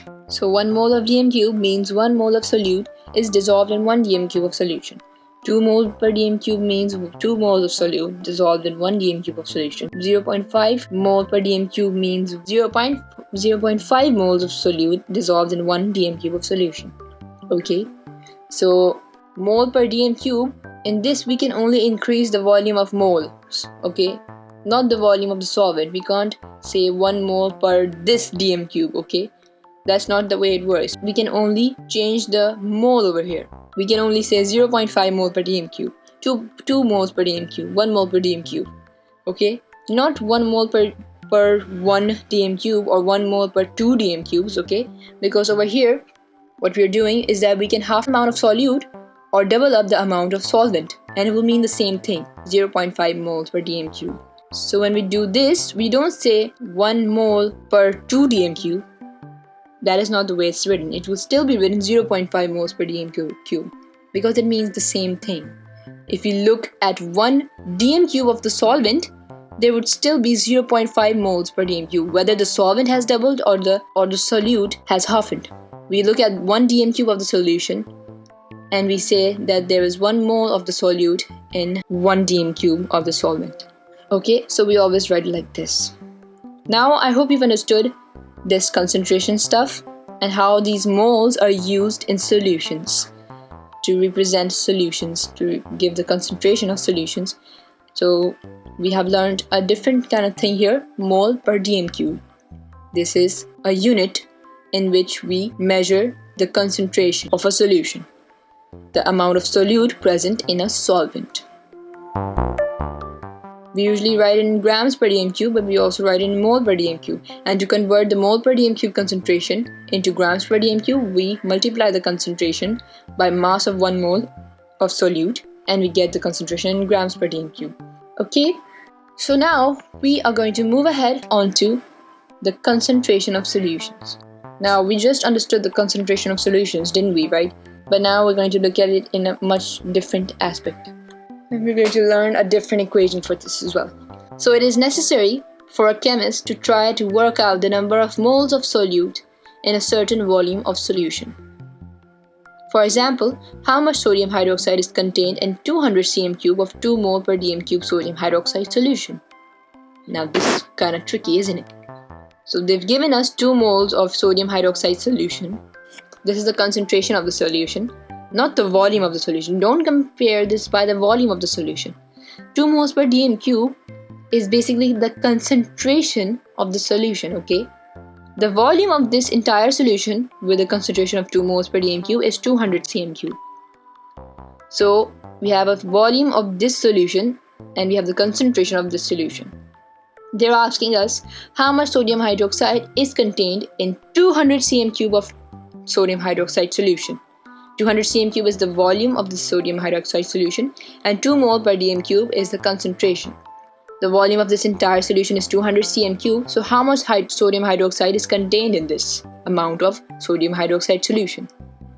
Like we learned in the previous chapter, that how much mass is contained in this amount, in this volume, in this particular volume of compound.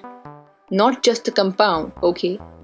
We can tell how much sodium hydroxide is contained in the solution, right? 2 moles. Pretty simple. 2 moles of sodium hydroxide is contained in this solution, sodium hydroxide solution. But they've given us an amount of this sodium hydroxide solution, which is 200 cm cube. It is the volume, and now we have to find out how much sodium hydroxide is in this particular volume of the solution. And to find this out, we use this equation. So 1000 cm cubes of 2 moles per dm cube contains 2 moles of NaOH. Basically, if we take 1 liter or 1 dm cube of this solution, we would say that it contains 2 moles of sodium hydroxide in it, because that is the concentration of the solution, right? 2 moles per dm cube, 2 moles of sodium hydroxide in 1000 cm cubes, right? So if we take 1000 cm cubes of 2 moles per dm cube, we would say that it contains 2 moles of NaOH. Then we find out how much NaOH is in 1 cm cube of this solution. So 1 cm cube of 2 mole per dm cube contains this amount of solution. What we do is that we divide 2 by 1000. Previously we had 2 moles of NaOH, so we divide these 2 moles by 1000, and that would be the amount of NaOH in 1 cm cube of the solution. But we have to find out how much solution is in 200 cm cube of this solution. So to find out the solute present in 1 cm cube of the solution, we do this stuff. We divide the 2 by 1000, the moles by the 1000 cm cube. Basically, we are dividing the solute with the solvent. The amount of solute with the amount of solvent in the solution, and we get the amount of NaOH. And we get the amount of NaOH, right? Because over here we're asking us for 1 cm cube of the solution. So we simply divide 2 moles with 1000 and we get the amount of sodium hydroxide in 1 cm cube of the solution. But now we want how much sodium hydroxide is in 200 cm cube of solution. So what we do is that we multiply the 2 moles of NaOH with 200 cm cube with 200 and then divide it by 1000. And so what we get is 0.4 moles of sodium hydroxide. So what we saw is that when we had 1000 cm cube of the solution, it contained 2 moles of NaOH. That's what this represents as well. The concentration of the solution, 2 mole per dm cube. 1000 cm cube is equal to 1 dm cube. If we take 1000 cm cube, that is 1 dm cube of the solution, we know that there are 2 moles of NaOH in it. But how much moles of NaOH are in 1 cm cube of the solution? We divide the 2 moles 2 with 1000. Basically, dividing the number of solute in 1000 cm cube, because that's what we know, and we'll get how much moles there are in 1 cm cube, right? And so we get that. But when we want to find the amount of the solute in a particular volume, like 200 cm cube, we would multiply the 2 moles of NaOH, the 2 moles, first with that volume, the given volume of the solution, and then divide it by the volume of the solvent. So we will multiply the volume of the solute by the volume of the entire solution given, and then divide it by the volume of the solvent. And so then we get the volume of NaOH, the volume of the solute present in the solution. So I know this can be a little confusing right now. Just take this equation, look at it. This is the simple equation. Number of moles of solute is equal to concentration on mole per dm cube. What is the concentration on the solution? Multiplied by the volume in cm cube divided by 1000 cm cube. So the concentration on mole dm cube, what concentration is on the solution? And so in this case, the concentration on the solution was 2 mole per dm cube. So we multiplied 2 by the volume in centimeters, the volume given, which was 200 cm cube of this case, how much sodium hydroxide is contained in 200 cm cube. So we used the volume in cm cube, 200 cm cube, and then divided it by 1000 cm cube, because this is basically the solvent, 1000 cm cube. So this is how we do it. We use the concentration of the solution, 2 moles per dm cube, 3 moles per dm cube, whatever it is, multiplied by the volume in cm cube given, what the volume they have given us to find out, divided by 1000 cm cube. This over here cannot be changed. It can't be 2000, can't be 3000, it remains 1000, okay? This is what the equation is. Concentration multiplied by volume given, divided by 1000 cm cubes, and we will get the number of moles of solute. So write this equation down as well, memorize it, so that whenever you're being asked like how much of this compound is contained in this amount of this concentration of this solution. Okay, that got very confusing, sorry. Let's just take this example to remember it. How much sodium hydroxide is contained in 200 cm cubes of 2 mole per dm cube sodium hydroxide solution. So over here, it can get a little confusing. But you should remember that 2 moles per dm cube is basically the concentration on the sodium hydroxide solution, the concentration of the sodium hydroxide solution. And 200 cm cube is the volume of this sodium hydroxide solution which has this concentration. And they're asking us how much sodium hydroxide is in this volume of this sodium hydroxide solution, right? So what we do is that we multiply this concentration of the sodium hydroxide solution by the volume given of the sodium hydroxide solution and divide it by 1000, and you will get the number of moles of solute in the particular volume of the solution, which was 200 cm cube in this case. Okay, in this over here, moles in solution, in this topic, we understood what the concentration is of a solution. What is mole per dm cube? That's what we learned over here. And halvening the solute would cause this to the concentration. Doubling the solute would cause this to the solution. Doubling the solvent and keeping the solute the same would cause this to the solution. Halvening the solvent, keeping the solute same would cause this solution. That stuff. And then over here, we learned how we can find the solute present in a particular volume of a solution with a particular concentration. Okay, and this is the equation we use to do so. So I hope you've understood this clearly. So now I'm going to move ahead on to, I believe, the last topic of this chapter, moles and titration. Now, what is titration? Titration, if you remember in another chapter, I don't remember exactly what chapter, but titration basically is a quantitative experimental technique used in neutralization reactions between acids and alkalis. So titration involves adding an acid from a burette into a conical flask containing the alkali. Yes, we saw this in the reaction chapter, I believe, when we were looking at neutralization reactions. And we read in that titration is an experimental technique used in these reactions. we are neutralizing acids and alkalis here. So when we add an acid into an alkali, that would be a neutralization reaction. And so in titration, we use a burette to add the acid into a conical flask containing the alkali. A pipette is used to measure out the exact volume of alkali, and an indicator is added so the end point of the titration can be seen. So, the relationship between the acid and alkali can be expressed by this equation, where the capital M is equal to molarity of concentration in mole dm cube, V represents the volume in cm cube, and N equals the number of moles shown in the chemical equation. Sorry for this mistake, this N was supposed to be a small n as is written over here. So this equation shows that the acid equals the alkali. That is how it becomes neutralized, right? Acid equals the alkali and there is no pH then. It becomes neutral. So this is what the apparatus of titration looks like. We use a pipette to measure out the acid solution and put it in the flask. So we use 20.0 ml of acid solution. We put it over here in this flask, and then we use the burette to add the alkali in this acid solution. We use the standard sodium hydroxide solution as an alkali. This is the initial volume reading. This is the burette, and this solution is being added to the 20.0 ml of acid solution. And we also add an indicator in the acid solution so that we can see when neutralization occurs. So the indicator changes its color, which shows that the neutralization has occurred. And then we have the final reading, volume reading of how much sodium hydroxide was added in 20.0 ml of acid solution.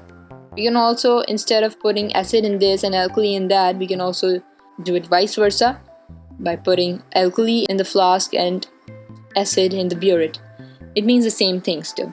So now let's do a question related to moles and titration. Now that we've understood this equation here as well, that the molarity of concentration multiplied by the volume in cm cube divided by the number of moles shown in the chemical equation of the acid equals this entire thing of the alkali.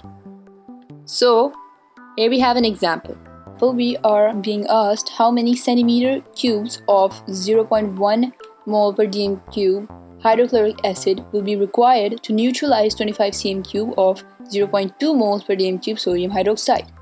Now this is a very long question and a complicated one, but in simple words, they are asking us to find the volume of hydrochloric acid. So we have hydrochloric acid plus sodium hydroxide, and we get sodium chloride plus water. This is an alkali, sodium hydroxide, and hydrochloric acid is an acid. So we have how many cm cubes, what is the volume of the hydrochloric acid. They have given us the concentration of the hydrochloric acid, so the molarity is written down, and what would be the volume of hydrochloric acid required to neutralize this volume, 25 cm cube, of this concentration of sodium hydroxide. So over here, whatever we have and what we don't have, we're going to write that down. That's the first thing we got to do. So for acids, we have 0.1 mole dm cube, which is the molarity. V is unknown, the volume. And N represents the number of moles we saw over there. So this is 1. As you can see from this equation, we have only one molecule of hydrochloric acid. So we have only 1 mole of hydrochloric acid. Then for alkalis, we have the molarity 0.2, volume 25 cm cube, and the number of moles, which is again 1 from the equation. So the equation we have seen over here is this, right? M into V upon N is equal to MV upon N. So this is what we're seeing here. Again, I've written down the equation in a much detailed version. M acid into V acid upon N acid is equal to M alkali into V alkali upon N alkali. So over here, what we want is this V. This is the V that we want. These things are already given to us. And to get this V, what we do is that we divide the alkali's molarity with the acid's molarity and multiply with the alkali's volume. So this is what we do. This is how we rearrange this equation in order to get the volume of the acid's V. So molarity of alkali divided by molarity of acid multiplied by volume of alkali, and we get the volume of the acid. So here we are, we're gonna add in our values. This is the equation, M acid, V acid, N acid. So here we have written down. So 0.1 mole is the molarity of the acid, multiplied by the volume, which is unknown, we want to know this, upon the number of moles, which is 1, is equal to 0.2, which is the molarity of the alkali, into 25, the volume of the alkali, upon 1, number of moles. Okay, so this is how we get, this is the equation we get, and we are going to rearrange this equation. And what we're going to do is that divide the molarity of the alkali with the molarity of the acid and multiply with the volume of the alkali. This is what we're doing here. And we get 50 cm cube. 0.2 divided by 0.1 multiplied by 25, and we get 50 cm cube. So this is the volume of the acid. Okay, so in simple words, we gotta just rearrange this equation in order to find any of these things, the number of moles, the molarity, the volume, and we just gotta rearrange this equation. Like in maths, you would have learned how to rearrange the equation in order to find a specific value. Okay, so this is how we found the volume of hydrochloric acid. Now here we have another example, which is a little different. We have to find something else in it, not the volume. In this case, we have to find the molarity of the alkali. So the example is, if 25 cm cube of potassium hydroxide, we've been given the volume of potassium hydroxide, the alkali, is neutralized by 20 cm cube of 2.5 mole per dm cube sulfuric acid, concentration and volume both given of sulfuric acid, what is the molarity of the alkali? So here we have the equation, and as you can see, we can find out how many moles there are of each of the compound through the equation. And in this case, sulfuric acid has only 1 mole, whereas potassium hydroxide, the alkali, has 2 moles, 2 KOH, right? So we write the things down, the things that we know and we want to know. Molarity of acid is 2.5 mole per dm cube, volume of acid is 20 cm cube, and number of moles of the acid is 1 from the equation. Molarity of alkali is unknown, this is what we need to find. Volume of alkali is 25 cm cube, and number of moles of the alkali are 2 from the equation. So again, we use the same equation. M acid into V acid upon N acid is equal to M alkali into V alkali upon N alkali. These are equal. So again, we're going to rearrange this equation in order to get the alkali only. So what we're going to do is that remove these two things, the volume of alkali and the number of moles of alkali. We'll remove them from this side and we'll get the molarity of the alkali. That's what we do in maths when we are rearranging equations. What happens is that the volume of alkali over here, when we bring it at this side, we have to bring these two things over here so that only this is left on this side. So this is above at the top over here. When it goes to this side, it comes to the bottom. The volume of alkali goes down to the number of moles of acid. This is what happens. Number of moles of acid multiplied by V of alkali. And this number of moles of alkali, this thing, we need to get rid of this as well. So what we do is that we bring this number of moles of alkali, because it is at the bottom at this side. When it goes over to this side, it will come at the top. And so when it will come at the top, it will multiply the molarity of the acid and the volume of the acid. So this is what we get in the end. The molarity of alkali is then left behind alone. This is what we want in the equation.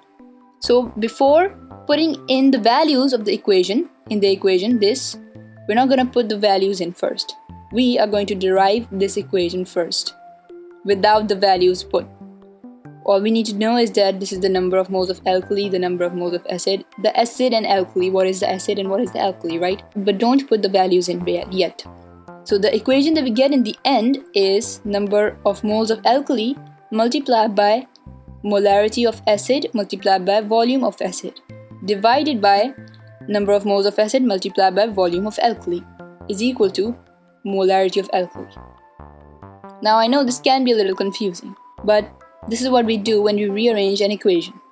So let's put in the values over here. Here we have the values written. So what we need to do is that we need to bring this volume of the alkali down we have to change it. So we have to switch it from this side and we have to bring it to this side so that what is left behind is only the molarity. So we take this, if the volume or whatever the value over here is written is at the top, then we bring it over here and it will go to the bottom. So 25 will go to the bottom to the number of moles, of which is 1, like this. And then we are left behind with m upon 2. So we need to take this 2 out as well. And we need only the molarity at this side. So we take this 2, and because it is at the bottom over here, when it will go to that side, it will go at the top. And so both of these things would multiply whatever they are sitting next to. And so what we get is something like this.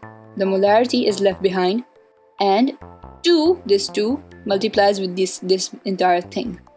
We bracket it out so that it becomes easier to understand.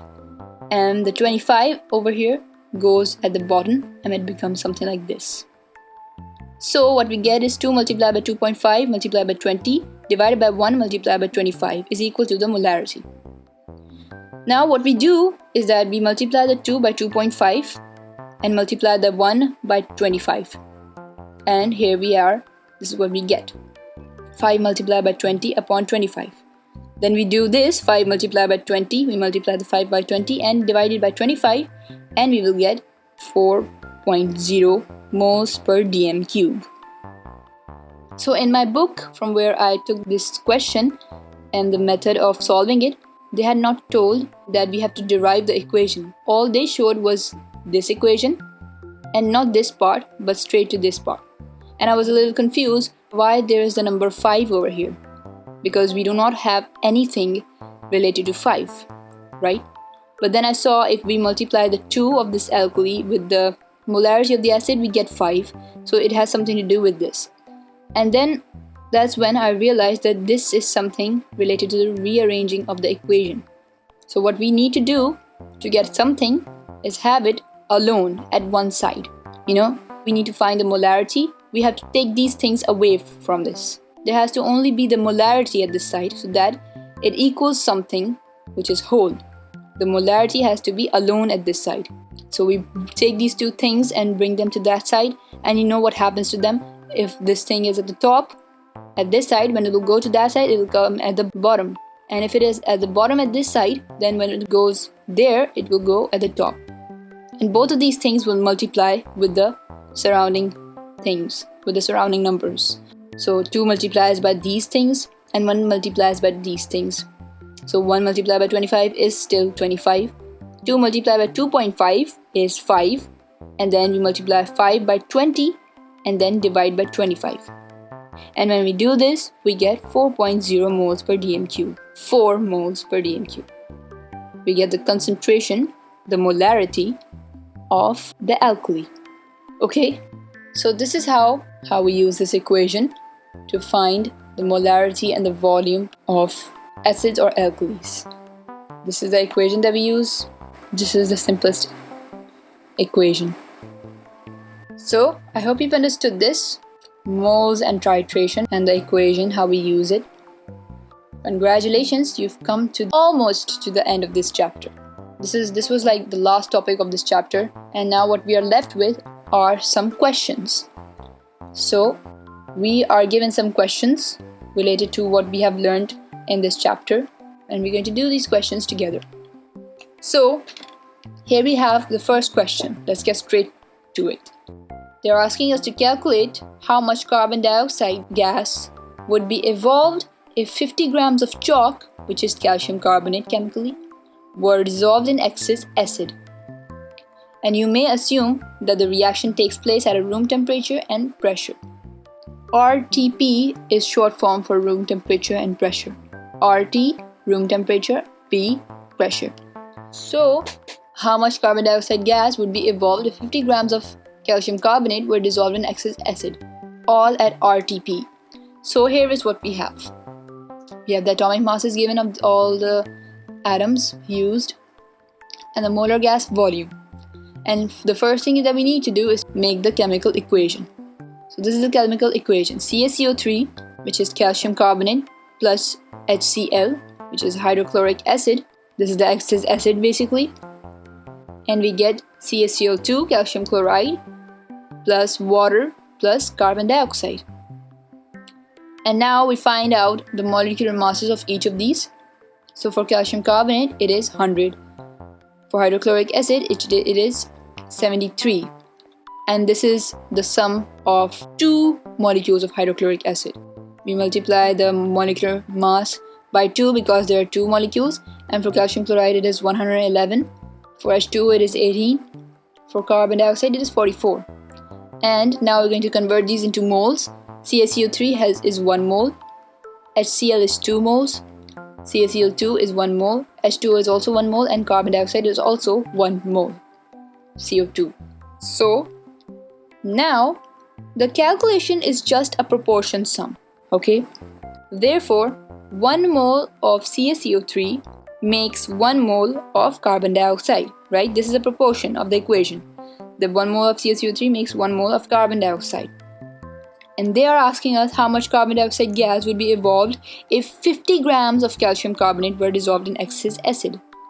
So 1 mole of CaCO3 is 100 grams, okay? And they're asking us 50 grams. How much carbon dioxide would 50 grams of calcium carbonate make? So what we do is that we halfen this value, and then it would not remain 1 mole, it will become 0.5 moles. So 0.5 moles of calcium carbonate would make 0.5 moles of carbon dioxide, right? Simple, because this is a proportion, 1 mole, 1 mole. And so 0.5 moles of carbon dioxide would be equal to 22 grams of carbon dioxide when we convert it into grams. Because the molecular mass is 44, we halfen it and we get 22. But 1 mole of any gas at room temperature is 24,000 cm3, right? That's the molar gas volume. So when we halfen the moles, we would halfen their volumes as well. Because we've been told that this reaction takes place at a room temperature and pressure. So that now that we've halfened the moles, we halfen their volumes as well. And they become 12,000 cm3. Okay? I hope you got what I'm saying. Here we have it written all down. 1 mole, 100 grams of CaCO3 is equal to 1 mole, 44 grams of CO2. So 0.5 moles, which is going to be 50 grams, that's what they're asking us, right? 50 grams is basically half of the 100 grams of CO3. 100 grams of CaCO3 is 1 mole. We halfen it down to 50, which is what they're asking, and we get half a mole. And so if 1 mole of CaCO3 makes 1 mole of carbon dioxide, then 0.5 moles of CaCO3 would make 0.5 moles of CO2. That's a proportion. And 0.5 moles of CO2 is 22 grams. We halfen the molecular mass as well. Of course, we have to. If we halfen the 1 mole, then the molecular mass halfens as well and it becomes 22. And their volumes would be halfened as well. Because if their 1 mole occupies 24,000 cm3 at room temperature, then half a mole would occupy half the volume. And that would be 12,000 cm3. Okay? So this was question 1. I hope you've understood this. These are some very interesting and easy questions we've done before through equations, using moles with equations, and the calculation is just a proportion sum.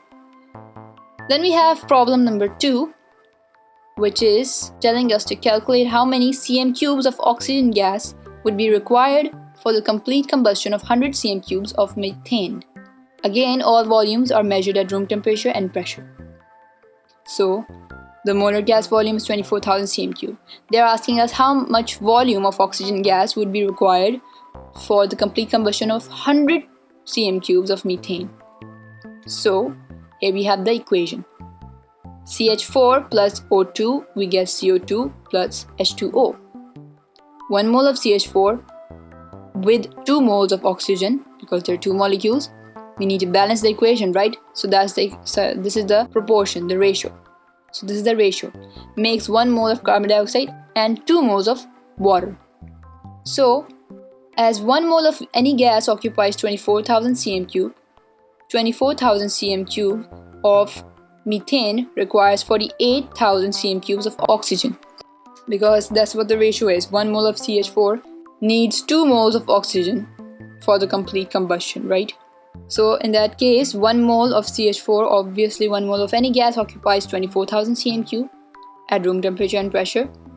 And if there are 2 moles of any gas, then the moles have doubled, so the volume would also be doubled, and it becomes 48. So 24,000 cm3 of CH4 requires 48,000 cm3 of O2.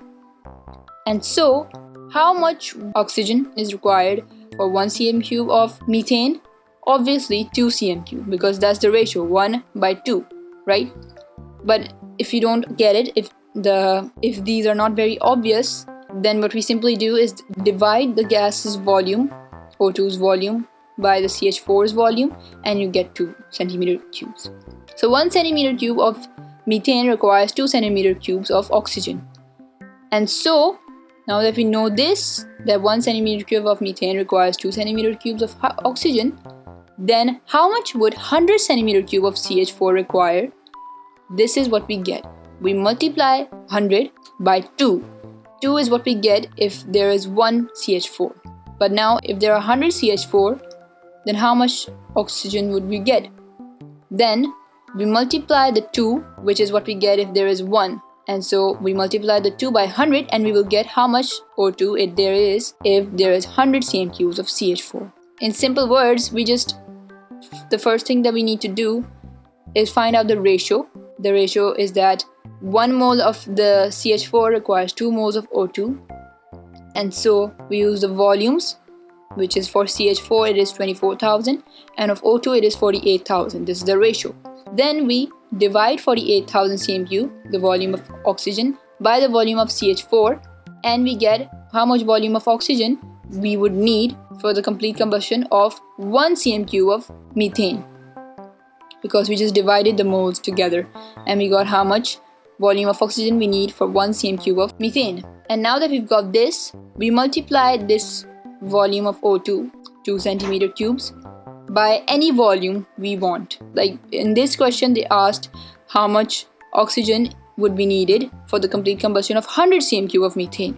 If they ask 200 centimeter cube, we will simply multiply 2 by 200 and we'll get that. If they ask 1000 cm cubes, how much 1000 cm cubes of methane would need, we simply multiply 2 by 1000. But in this case they're asking us 100 cm cube, so we multiply 2 by 100 and we get how much oxygen would be required for the complete combustion of 100 cm cubes of methane, and that is 200 cm cubes. So again, it's all about proportions and stuff. But alternatively, a more direct route to the answer can be taken by using Gay-Lussac's law. And this law states that when gases react, they do so in volumes, which have a simple ratio to one another and to the volumes of products, if they are gaseous and are at the same temperature and pressure. So when gases react, they react in volumes, and volumes have a simple ratio to one another. So this law can be derived from the Avogadro's law that we read before, which states that equal volumes of gases at the same temperature and pressure contains the same number of particles. Equal volumes of any gas at the same temperature and pressure contain the same number of particles. So accordingly, 1 volume of CH4 plus 2 volumes of O2 would be equal to 1 volume of carbon dioxide and 2 volumes of water. So 100 cm cube of CH4, and we need the double of CH4 because there are 2 volumes, and so we will need simply the double volume of CH4. So 200 cm cube of O2 would be equal to 100 cm cube of CO2 and 200 cm cubes of H2O. So instead of doing that entire thing, you can just write the equation right like this. Do the 1 volume, 2 volumes, 1 volume, 2 volumes. And if CH4 is going to be 100 cm cubes, then the ratio is that 1 volume of CH4 combusts entirely with 2 volumes of O2. So 1 volume of CH4 requires 2 volumes of O2 to combust completely. So this is the ratio, right? And if 1 volume of CH4 becomes 100 cm cube, then the 2 volumes of O2 will become 200 cm cube, because that's what the ratio is. O2 is the double of the CH4. So I hope you've understood this, the ratio stuff that we do over here, and these laws, Avogadro's law and Gay-Lussac's law.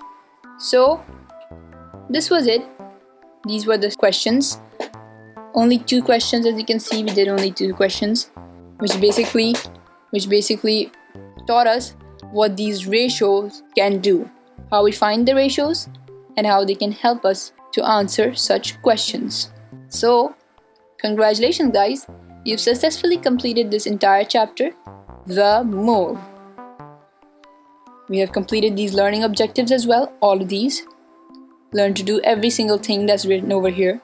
And this was a very long chapter, wasn't it? In this chapter, we learned about the mole. We started from the mole, what is a mole. We understood the Avogadro number. We understood the moles of atoms, the moles of molecules, and the moles of gases. And then after understanding the mole entirely, like every single thing about the mole, the different types of moles, we did the calculations with moles, in which we understood some different equations. Many different equations, I'd say. There are lots of different equations, along with their questions, like what question would require what equation. And then we understood the empirical formula, how we can use the moles to find the empirical formula. And then we moved on to calculations from equations, how we can use equations to do calculations of moles. Previously we saw everything in grams, calculations from equations. Then we went on to moles, using moles to calculate stuff from equations. Then we understood how to calculate percentage purity and yield. We found another equation of percentage yield over here. And then we did some examples, some questions related to this, and we went over to moles and solutions, how we can use moles in solutions. And in this topic, we basically learned about the concentrations and how the moles are used to represent concentrations.